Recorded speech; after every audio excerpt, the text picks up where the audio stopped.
Welcome back.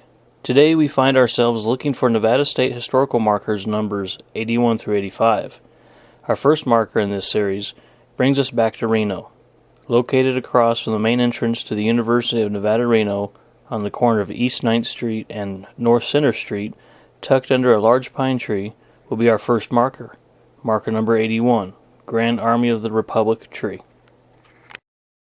Grand Army of the Republic Tree. This tree was planted in soil from Civil War battlefields and dedicated to the memory of the Grand Army of the Republic by the National Commander-in-Chief on June 10, 1913. It was dedicated by Isaac Christcamp No. 28, Sons of Union Veterans of the Civil War, and Joanna Shine Tent No. 82, Daughters of Union Veterans of the Civil War in Reno, Nevada, October 18, 1969. Nevada State Historical Marker No. 81. Now, we need to travel back east towards Eureka. Before we get to Eureka, we will take State Route 278 north again. This time, we will only have to drive about 15 miles to our next marker. Marker number 82, Diamond Valley. Diamond Valley. The first known explorer of Diamond Valley was Captain John C. Fremont, who mapped the area to aid western migration in 1845. Before Fremont, Shoshone and Paiute Indians had gathered nature's bounty here. Colonel J. H. Simpson mapped a route through the valley in 1859. The Simpson route through the north end of the valley immediately became the Pony Express route from 1860 to 1861. The Overland Telegraph replaced the Pony Express and also crossed the valley. Early freight toll roads were operated across the valley as lead and silver mining camps boomed in the 1860s. Needs of the mining camps gave rise to a limited livestock and dairy industry. In 1957, a large underground lake was tapped to supply water for irrigation. Nevada State Historical Marker number 82. So now, let's turn back around and travel south on State Route 278 towards US 50. Once on US 50, we will head west towards Cold Springs, which is about 117 miles away. Located in a small pullout is where we will find our next marker, marker number 83, Rock Creek, Cold Springs Station. Rock Creek, Cold Springs Station. Rock Creek was an important stagecoach stop on the Overland Mail and Stage Company's historic line along the Simpson route between Salt Lake City and Genoa, Nevada, which was operated by John Butterfield 1861-1866 and later Wells Fargo and Company 1866-1869. Fresh horses, blacksmith, services, and wagon repair facilities were available here.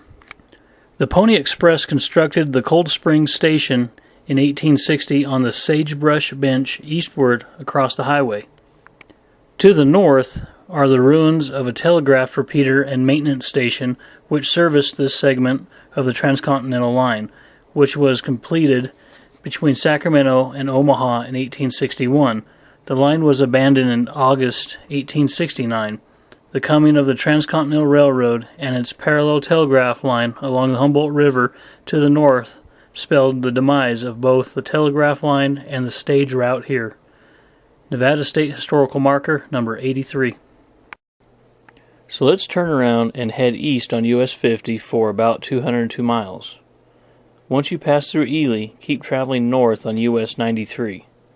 At about 3.5 miles, there is a small rest area. Here is where we'll find our next marker, marker number 84, Jedediah Strong Smith. Jedediah Strong Smith. From May to June 1827, explorer and trapper Jedediah Smith found a route from California's Central Valley to the Great Salt Lake Valley in Utah. He became the first European American to completely cross what is now Nevada. Because Smith's journal and map have never been found, his exact route is unknown. Based on Smith's own statements about his difficult trip, modern historians and geographers have pieced together the most plausible route. Smith crossed the Sierra Nevada at Ebbets Pass, swung southeast along or across the headwaters and middle reaches of the Walker River, and passed into central Nevada's open spaces south of Walker Lake. Smith entered Smoky Valley on its southwest side. in June 1827 and crossed the valley in a northeasterly direction. He then paralleled the future Simpson Survey route of the Pony Express and Overland Stage along modern U.S. Highway 50. He entered Utah at Ibapa. Nevada State Historical Marker number 84. Staying on US 50, we will now turn around and travel west for 309 miles, towards the outskirts of Dayton. Located on the westbound shoulder of US 50 is our next marker, marker number 85, Sutro. Sutro. Sutro was a town, a tunnel, and a man. The well-planned community was headquarters for the Sutro Drainage Tunnel. German-born Adolf Sutro came to the Comstock in 1860. He advocated a drainage tunnel, visualizing development of Comstock ore with this access. By 1865, his vision gained approval of state and federal legislation. However, the mining interests, having at first supported the tunnel, became strongly opposed. When construction began in 1869, it was first financed by the mine workers, since the tunnel would presumably improve mine safety. Later, the funding came from international bankers.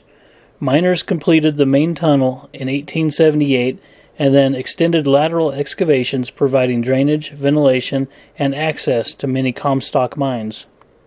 The work on the tunnel from its lower end created a town of 600 to 800 and boasted of a church, post office, and its own weekly newspaper, plus Sutro's Victorian mansion and other fine residences. Adolf Sutro soon sold his interest in the tunnel company and returned to San Francisco, where he served as mayor. Nevada State Historical Marker number 85.